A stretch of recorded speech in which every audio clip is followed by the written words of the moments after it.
Skoro tu trafiliście, to są dwie opcje. Albo kupiliście nowy telewizor i jego super hi-fi audio z milionem certyfikatów audiofilskich jednak was nie zadowala, albo macie stary telewizor, ale sąsiad ostatnio pochwalił się, że kupił sobie nowy soundbar, no i stwierdziliście, że nie będziecie gorsi. Dzisiaj może nie będzie to jakaś nowość czy premiera, ale nadal jest to bardzo ciekawy kąsek za około 500 zł, a jest to Mozos Cinema 2.1.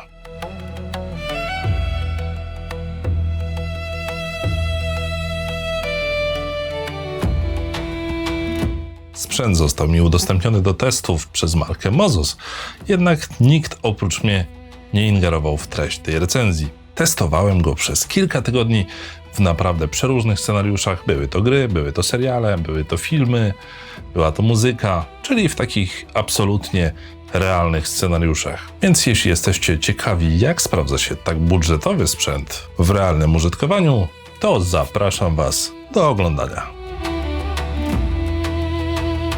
Po otwarciu pudełka dostajemy kompletny zestaw startowy. Soundbar, subwoofer, zasilacz, uchwyty ścienne, kabel AUX, przewód optyczny, pilot oraz dokumentację. Wizualnie zestaw prezentuje się poprawnie, choć stylistycznie czuć tu podejście raczej surowe i budżetowe.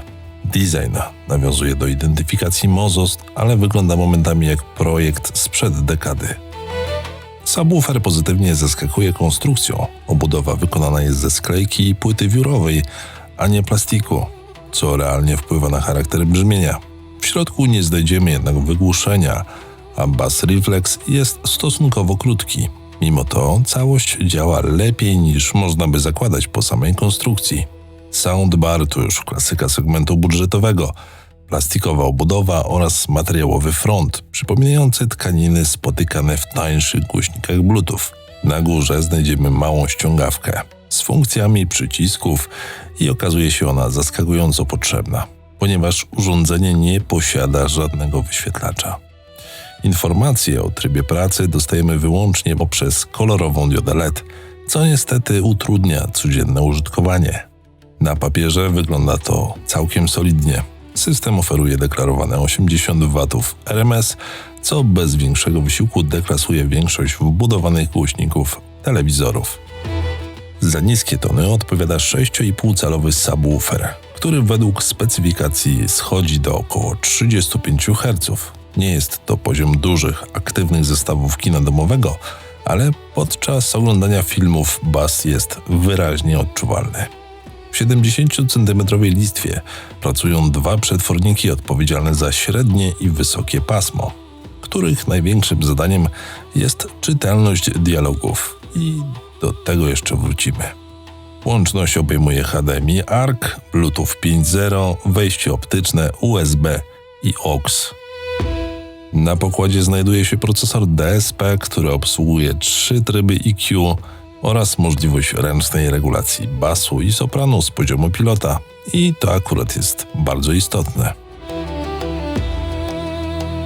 No i jeżeli jeszcze chodzi o kwestie techniczne tego soundbara, to mamy tutaj dwa mocowania do ściany i nie potrzebujemy raczej jakichś potężnych kołków rozporowych, aby zamontować go, ponieważ ta listwa jest naprawdę mega leciutka.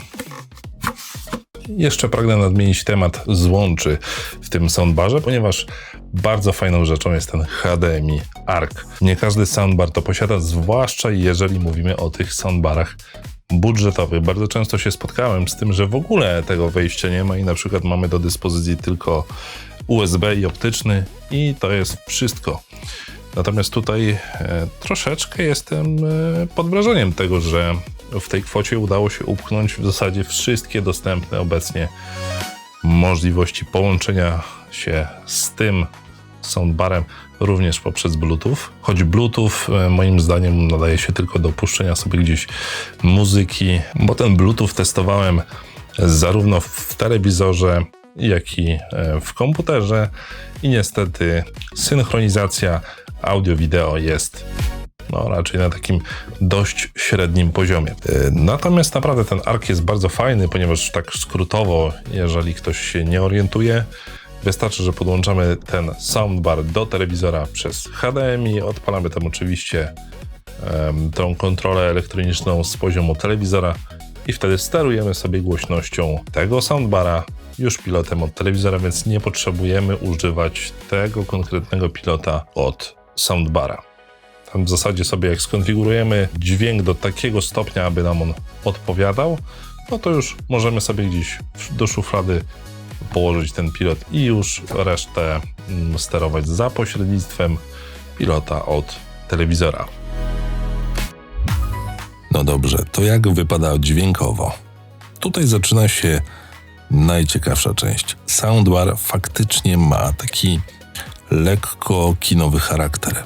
Bas jest wyraźny, ale nie zamienia salonu w klub fitness. Nie dominuje, raczej buduje tło i dynamikę sceny. Nie jest przesadnie mięsisty jak w wielu konkurencyjnych listwach. Ma bardziej sprężysty, dynamiczny charakter, który faktycznie kojarzy się z salą kinową. Stąd nazwa Cinema wydaje się całkiem trafiona. Scena jest wyraźnie szersza niż w telewizorze i nagle film zaczyna brzmieć jak produkcja filmowa, a nie jak nagranie puszczone z telefonu. For all those serving on our behalf, our prayers go with you.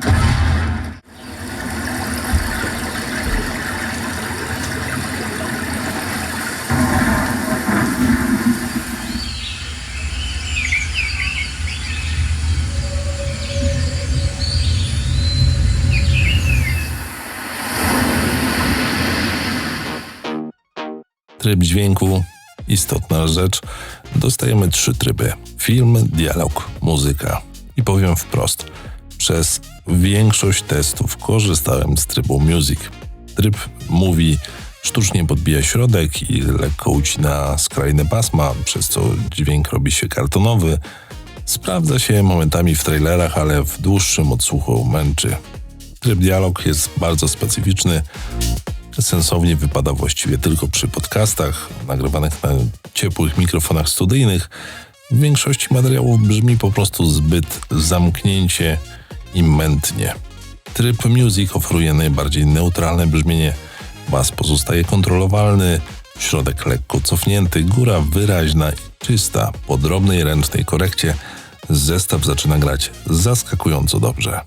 Solidnym ciśnieniem, więc czy warto? Moim zdaniem tak, szczególnie jeśli macie sporo sprzętu elektronicznego,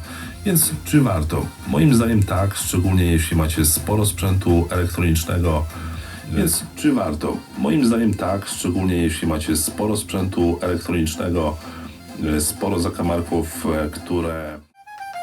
Sukces mych parodii ciągnie się jak klątwa. Stare filmy są na topie, nowych nikt nie ogląda. Klawy i słuchawki dla was recenzuję, lecz parodii z kupciem dziś nie produkuję. Miałem okazję korzystać z wielu soundbarów, również znacznie droższych modeli. Jasne, oferują więcej mocy, kontroli i technologii, ale rynek kilka lat temu jasno skręcił w stronę soundbarów, wypierając klasyczne zestawy kina domowego. Realnie większość użytkowników chce jednego, żeby telewizor przestał brzmieć jak stary kaseciak. I tutaj Mozos Cinema trafia bardzo dobrze. Nie jest idealny. Design jest mocno budżetowy, brakuje mu wyświetlacza, zasilacz wygląda skromnie, jak na deklarowaną moc. Pilot też w sumie mógłby być lepszy, a brak baterii w zestawie irytuje. Ale jeżeli zejdziemy już na temat brzmienia, to będzie to jedno z większych zaskoczeń w tym budżecie. Znam konstrukcje bardziej renomowanych marek za podobne pieniądze, które grają wyraźnie gorzej.